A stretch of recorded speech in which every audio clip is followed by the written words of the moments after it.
What's going on, guys? Twister Don here, coming to you with another episode of Dark Souls PvP. Here, we're fighting a series of matches with OwningMonkey270.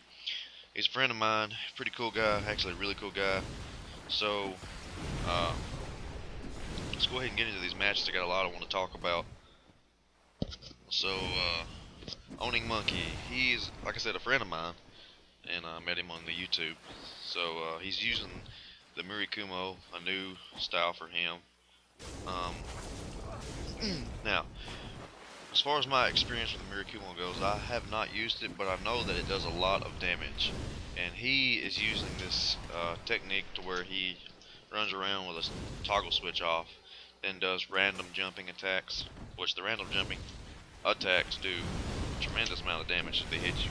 Plus you have really good stun locking capabilities if you're able to follow up on those jump attacks. The jump attacks are pretty good. They're pretty good if you can anticipate what your opponent is doing. If they're coming towards you in a straight line and you can cut them off with one, then it's really effective. He's also doing the B button, bouncing back, then switching directions, and it allows him the ability to jump, do a jump attack in the opposite direction. So he bounces backwards, then turns around and does the jump attack. Sometimes I use that. In this first match, he actually, he kills me, and I was like, wow. So, the next few matches, I've really got to buckle down and see where his strategies and tactics are implemented in his style of play. So I won't talk too much about these matches. Y'all just check them out. The Murakumo is kind of like the halberd. When people do this, they run around with the lock off and hope you get close and hit the R2. Well, in the Murakumo's case, he's usually jumping, but the halberd does that, that double swing around, kind of covers 360 degrees. So really beware of that when an opponent is walking around without the lock on and wanting you to kind of teasing you to get close. He kind of setting you up for a trap. Of course, the halberd I hate fighting against. I tend to have a little bit more trouble with it than some styles, or some weapons actually. Now these jump swings can be punished pretty easily. For one, they're kind of easy to roll VS, and just wait for him to jump, then roll through the attack, get your backstab in. And that's a punishable move, because the jump swing, in exchange for doing a lot of damage, the jump swing actually leaves you wide open after.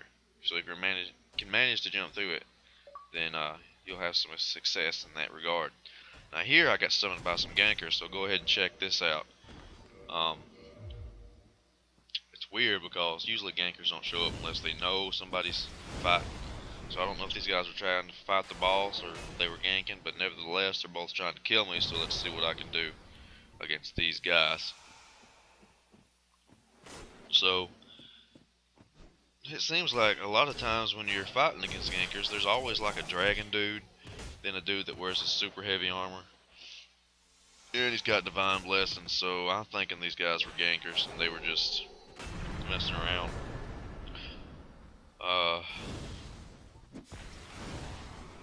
But I don't know. So here I actually get the help of a good tree there to protect me from that backstab and finish that dude off in both of them. So anyways, back to the matches with Owning Monkey. So the jump attack with the Murakumo was punishable. Also during this match, I was actually hitting him directly in the face with a fireball.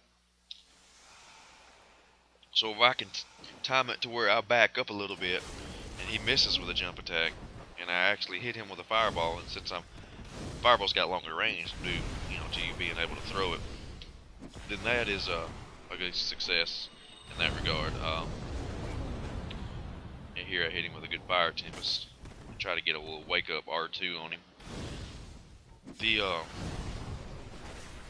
exchanging with a Fury Sword, you got to be careful, because that Murakumo two-handed does some serious poise damage.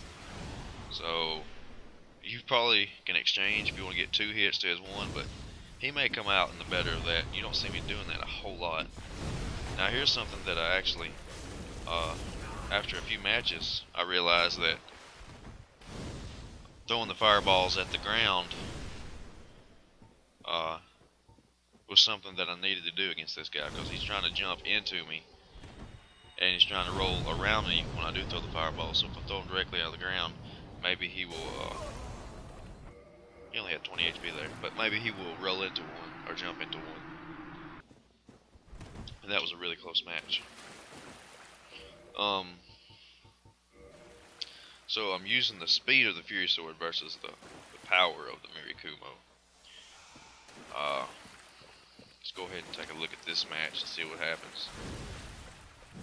There I am throwing the fireball at the ground. See if he can roll into it. You can see he's bridging the gap when I do throw the fireballs. And here I spam a little too much. So after that I'm like, I don't need to waste all my fireballs. There I try for a backstab and he actually takes it to me there. So you gotta be careful getting into range of that Murakumo. Here I kinda start stalling a little bit, trying to gather my thoughts and figure out a good strategy. So I start throwing fireballs everywhere just to buy me a little bit of time, because I know I don't have much life. And this is a case where I wish I had that red tier stone thing. I need to go get it. I'm just so lazy. I think I'm saved down there by that elevator bonfire where the Valley of the Drakes is. But there he gets me, and I think I'm actually going to change builds. And this is a new build I've been messing with. I see this build in Fight Clubs a lot. It's the Darkwood Green using 35 poise Zweihander. I see a lot of roll BSing going on, so I told him that this is my rollback stab build. But I've done pretty good with it so far. It's using elemental weapons, and I want to go ahead and talk a little bit more about elemental weapons. This character right here I'm going to play with a little bit, just because elemental weapons have not been used in a while, and they're kind of new. They're not new, but they're kind of new since we hadn't used them in a while. And they nerfed them, and they made them a lot weaker than what they are. But the thing about it is it worth it losing Pyro over losing the Fury Sword to use an elemental Zweihander, an elemental Claymore, an elemental Falchion?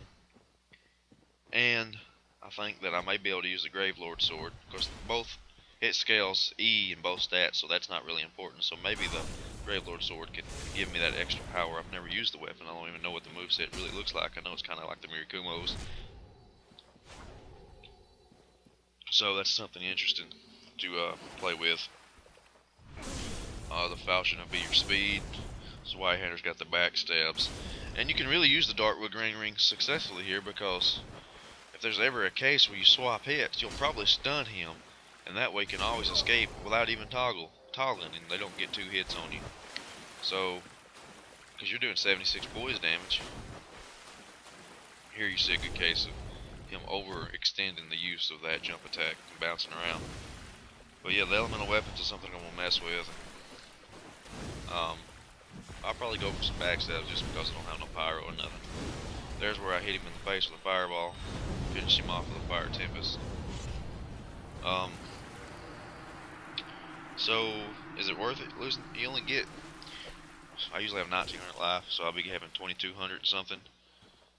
That's a little bit more than 300 life for a different style of play. So, and the elemental weapons are a little bit weaker. So, I don't know. It's something that I'm going to be messing with. I could have more life by using the Mask of the Mother, but I just don't really want to use that weapon. I mean, that helmet. Because it looks so ugly. So I don't even have a helmet on. So, I guess it comes down to, I could also use the Wolf Ring. But, really comes down to the Darkwood Green Ring versus the Wolf Ring. And, the Darkwood Green Ring, I'd probably see me get stunned like there. I'd probably would do better against, you know, when you're using the Zweihander, because like I said before, you know, anytime you exchange hits, you're going to win the exchange, being that it is such a heavy poise hitter. And you can flip around, so that's kind of cool. Wolf Ring, you might want to switch to if you're using the Falchion or something, because you need 2 hits to really stun with that weapon. It ain't about stunning, but it is about, you know, not getting stunned yourself, having to toggle escape all the time and run away. Now, I'll probably do a video and make a video tonight of actually me using the elemental weapons, and I'll call it, I think I'm I'm going to call it stick and move versus punch for punch, which will be a comparison of the wolf and the Dartwood Green Ring. But anyways, that's all I got here. Thanks for watching. Check out this last little clip, and we'll see you next time. Be good.